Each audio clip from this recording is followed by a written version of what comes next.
In Venezuela, Maduro appealed to OPEC for support in a letter claiming U.S. direct aggression is destabilizing Venezuela's energy sector, as Trump tightened pressure by threatening the closing of Venezuelan airspace.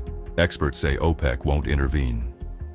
On the other hand, Copa Airlines defies Trump's order and keeps flight CMP318 on course over Venezuelan airspace, becoming the most followed flight in the world on Flightradar 24, with more than 7,000 users monitoring it in real time.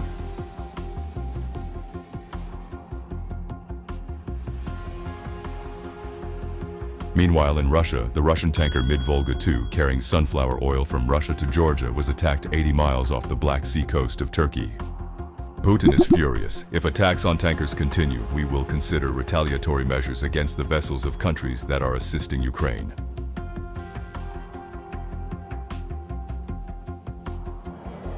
Russia continues attacks in Ukraine. Russia launched 111 strike drones overnight, Ukrainian Air Forces report, and this was only a few hours ago.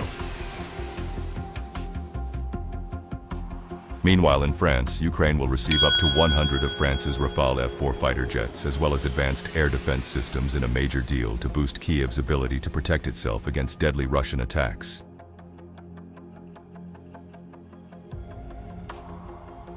Netanyahu mounts pressure on Syria. We expect Syria to establish a demilitarized zone from Damascus to the buffer zone, especially Mount Hermon. In good spirits and with an understanding of our principles, it's possible to reach an agreement with the Syrians.